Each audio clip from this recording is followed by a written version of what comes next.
ನೆಲಮಂಗಲ ನಗರದ ಜನರು ಕಾಣದ ಕನಸು ತಂದ ಶಾಸಕ ಎನ್ ಶ್ರೀನಿವಾಸ್. ನೆಲಮಂಗಲ ಮೊಟ್ಟಮೊದಲಿಗೆ ನಡೆಯುವ ಕಾರ್ಯಕ್ರಮ ನೆಲಮಂಗಲ ಅಂಬೇಡ್ಕರ್ ಕ್ರೀಡಾಂಗಣದಲ್ಲಿ ನಡೆಯುತ್ತಿರುವ ಕಾರ್ಯಕ್ರಮ.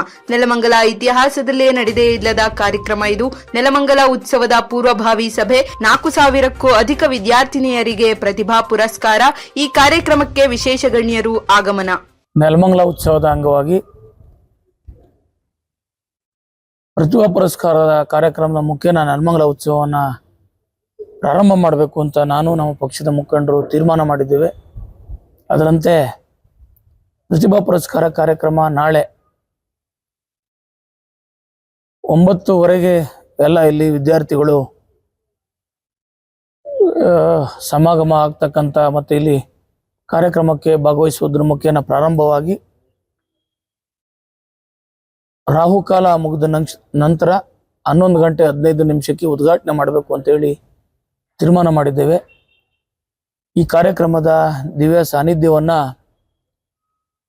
ಅವಧೂತ ಶ್ರೀ ವಿನಯ್ ಗುರೂಜಿರವರು ಮತ್ತು ಪವಾಡ ಬಸವಣ್ಣ ದೇವರ ಮಠದ ಪೀಠಾಧ್ಯಕ್ಷರಾದಂಥ ಸಿದ್ಧಲಿಂಗ ಮಹಾಸ್ವಾಮೀಜಿಗಳು ದಿವ್ಯ ಸಾನ್ನಿಧ್ಯವನ್ನು ವಹಿಸಲಿದ್ದಾರೆ. ಕಾರ್ಯಕ್ರಮದ ಉದ್ಘಾಟನೆಯನ್ನು ರಾಜ್ಯದ ಉನ್ನತ ಶಿಕ್ಷಣ ಸಚಿವರಾದಂಥ ಡಾಕ್ಟರ್ ಎಂ ಸಿ ಸುಧಾಕರ್ ಅವರು ಮಾಡಲಿದ್ದಾರೆ. ಮುಖ್ಯ ಅತಿಥಿಗಳಾಗಿ ಮಾಜಿ ಲೋಕಸಭಾ ಸದಸ್ಯರು, ಬೊಮ್ಮೂಲ್ನ ಅಧ್ಯಕ್ಷರಾದಂಥ ಡಿ.ಕೆ. ಸುರೇಶ್ ಅವರು, ಹೊಸಕೋಟೆ ವಿಧಾನಸಭಾ ಕ್ಷೇತ್ರದ ಶಾಸಕರಾದಂಥ ಶರತ್ ಬಚ್ಚೇಗೌಡರು ಮತ್ತು ನಮ್ಮ ಗ್ರಾಮಾಂತರ ಜಿಲ್ಲೆಯ ವಿಧಾನ ಪರಿಷತ್ತಿನ ಸದಸ್ಯರಾದಂಥ MLC ರವಿರವರು ಭಾಗವಹಿಸ್ತಾ ಇದ್ದಾರೆ. ಜೊತೆಗೆ ವಿಶೇಷ ಆಹ್ವಾನಿತರಾಗಿ BML ಕಾಂತಣ್ಣನವರು ಮತ್ತು ತುಮಕೂರು ಗ್ರಾಮಾಂತರ ವಿಧಾನಸಭಾ ಕ್ಷೇತ್ರದ ಮಾಜಿ ಸದಸ್ಯರಾದಂಥ ಗೌರಿಶಂಕರ್ ಅವರು ವಿಶೇಷ ಆಹ್ವಾನಿತರಾಗಿ ಭಾಗವಹಿಸ್ತಾ ಇದ್ದಾರೆ.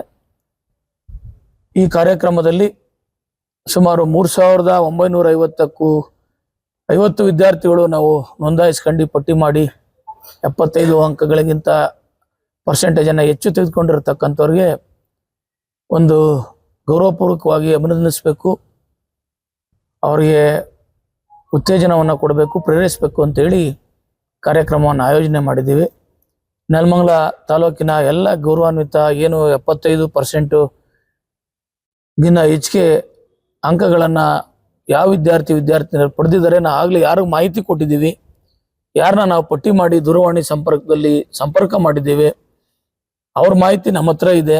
ಅವರು 3,950 ವಿದ್ಯಾರ್ಥಿಗಳು ಈ ಕಾರ್ಯಕ್ರಮಕ್ಕೆ ಅವ್ರ ಪೋಷಕರೊಡನೆ ಬಂದು ಭಾಗವಹಿಸಿ ಈ ಕ್ಷೇತ್ರದ ಸೇವಕನಾಗಿ, ಶಾಸಕನಾಗಿ ನಾನು ಮತ್ತು ನಮ್ಮ ಪಕ್ಷದ ಮುಖಂಡರು ಮಾಡ್ತಕ್ಕಂಥ ಒಂದು ಗೌರವಪೂರ್ವಕವಾಗಿರ್ತಕ್ಕಂಥ ಪ್ರತಿಭಾ ಪುರಸ್ಕಾರದ ಅಂಗವಾಗಿ ಮಾಡ್ತಕ್ಕಂಥ ಗೌರವವನ್ನು ಸ್ವೀಕಾರ ಮಾಡಬೇಕು ಅಂತೇಳಿ ನಾನು ತಮ್ಮ ಮಾಧ್ಯಮದ ಸ್ನೇಹಿತರ ಮುಖಾಂತರ ನಾನು ಪ್ರೀತಿಯಿಂದ ವಿನಂತಿಸ್ತೇನೆ.